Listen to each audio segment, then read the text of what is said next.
Scanning for audio.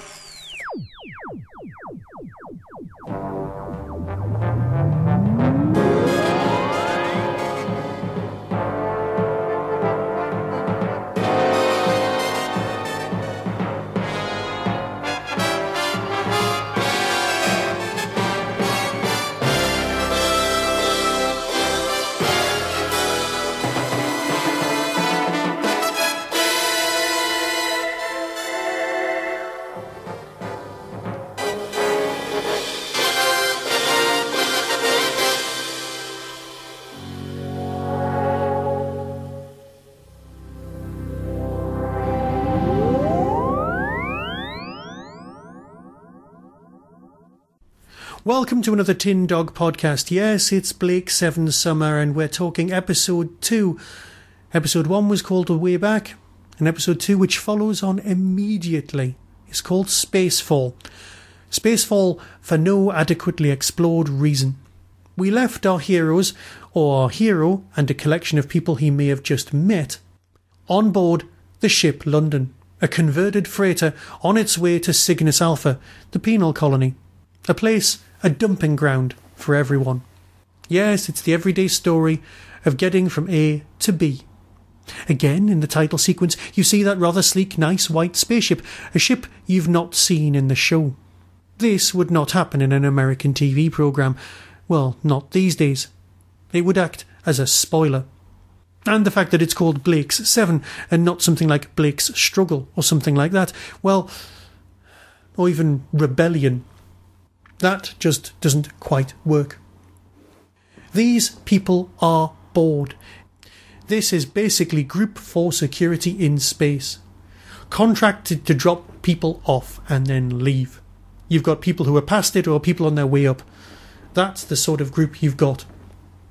People who want to be young captains. People who want to, well, abuse the system.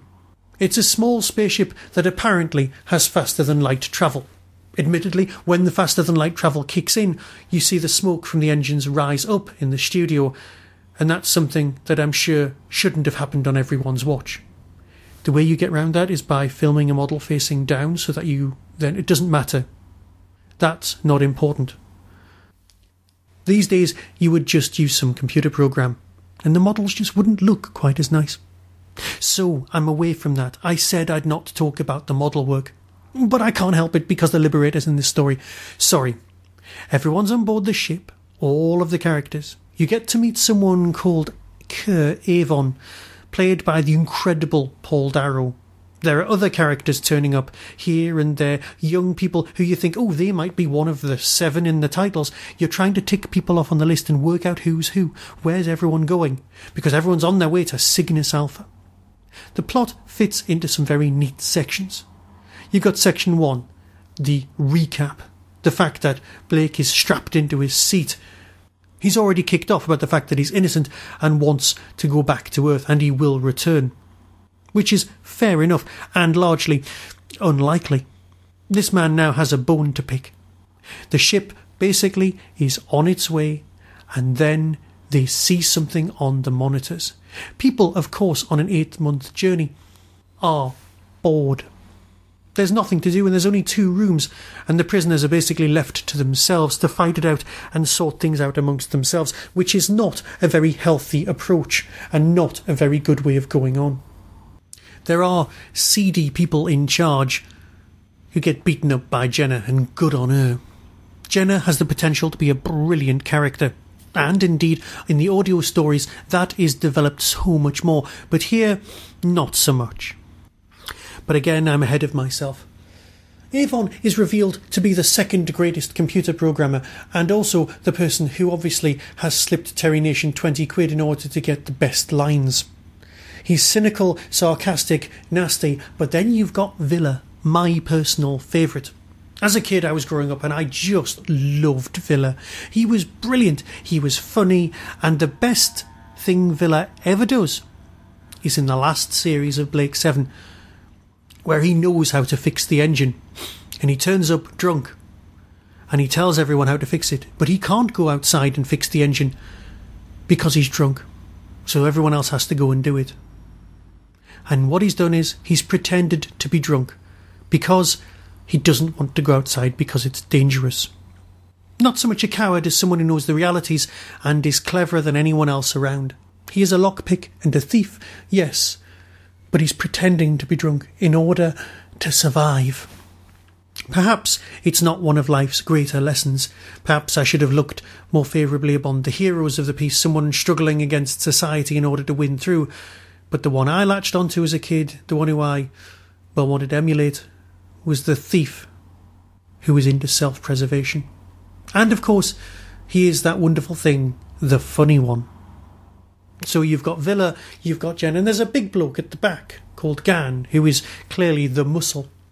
There are also other characters dotted around who have a lot to say and a lot to do, and you think they could be one of the 7, and indeed it could be anyone.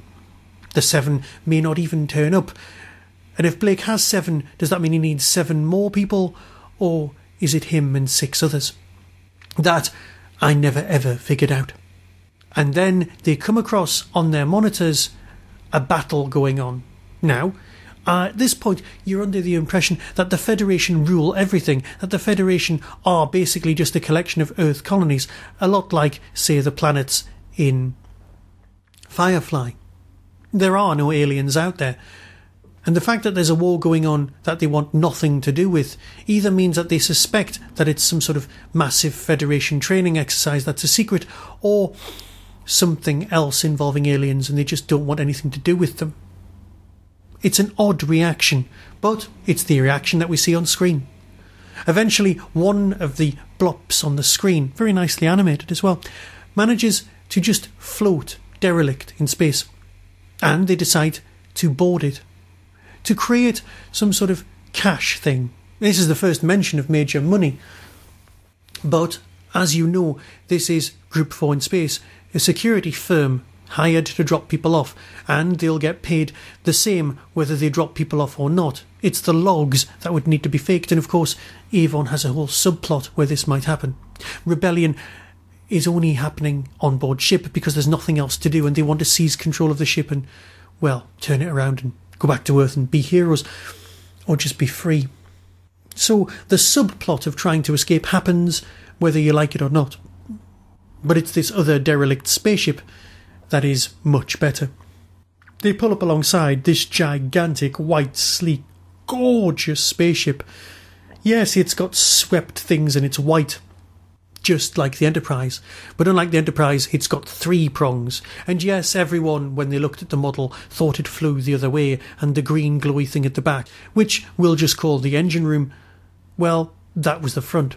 But it's gigantic, it's huge, it's majestic, and it's the best bit of model making to come out of the BBC Special Effects department of all time. I am biased. I adore the Liberator, and the fact that Matt was selling it on eBay for a few grand just broke my heart. The Museum of Television and Film should have it on display so that people would come from far and wide to see it. It should have its own museum. It shouldn't just be in somebody's front room. But that's just me loving models. Anyway. The nameless spaceship is just hanging there in space, in distress. The London, that's the name of the ship, pulls up alongside, docks with it along a rather nice little rubber tunnel, and then people try and go on board, and they don't come back. So more people try and go on board. They don't come back either, which isn't great, but it is predictable. So they decide to send the prisoners. Now, one of the prisoners you send over is, of course, Rog Blake, a man who's had his mind messed about with, and they get on board, and there's a defence mechanism on board the ship, a glowy, weird screen trying to mess with people's heads.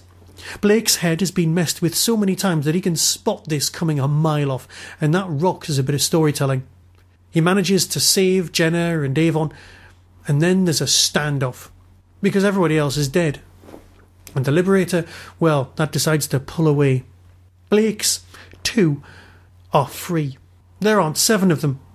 And Blake, of course, will have plans. They have a whole ship to investigate and to discover what it does. It is apparently alien, although it's got seats that seem to fit human beings remarkably well. It would have been nicer if they'd been too small or too big for them, or had, say, 2 headrests, that kind of thing. Something a bit more alien than that. But as a design, it's fairly iconic and works for me. One big studio, one big set.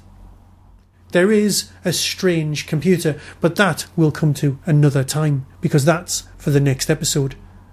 Yes, our hero has escaped. He's taken 2 rather dodgy characters with him, and he wants to go to Cygnus Alpha and recruit people. He wants to rescue them. Why? I have no idea, but let's go there, because this is a great spaceship, and it's now the spaceship from the opening titles.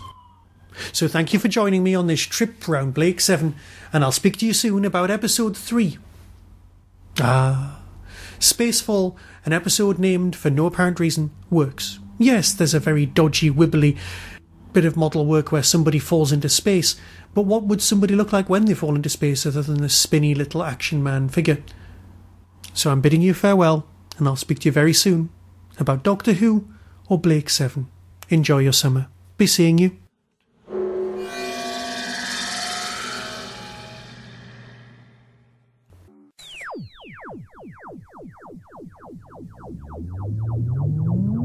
You've been listening to the Tin Dog Podcast, available on RSS, iTunes, Stitcher, Audio Boom and Tumblr. Doctor Who and its associated works are copyright of the BBC. No infringement is intended. You can contact the show, donate, buy merchandise or find out more about my other projects by visiting the Tin Dog Podcast homepage and clicking on the links. The Tin Dog Podcast is a founder member of the Doctor Who Podcast Alliance.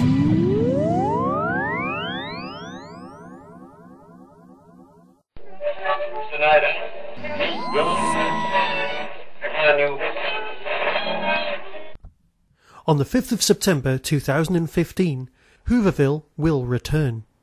The biggest little Doctor Who convention in the whole of the UK is proud to present several fantastic guests. First off is the Colin Baker, a man who needs absolutely no introduction. Guests also include the author Jenny Colgan, responsible for Dark Horizons and Time Trips, Richard Marson, the man behind JNT, The Life and Scandalous Times, and the brand new book Drama and Delight, the biography of Verity Lambert, Dan Starkey, the man behind the mask when it comes to Commander Strax, and of course Ian the Elf in the Christmas special, Terence Dix, one of the men behind the Third Doctor and more Target novelisations than you can shake a stick at, the actor David Benson, from Robot of Sherwood, Iris Wildtime and the Scarifiers, Matthew Waterhouse, yes, Adrake, Michael Pickwood, the current production manager on Doctor Who, and Karen Louise Hollis, author of The Man Behind the Master, the biography of Anthony Ainley. More guests may be added, but either way, that's a fantastic lineup. Visit the Derby Quad website on www.derbyquad.co.uk and follow the links. Saturday the 5th of September 2015. See you there.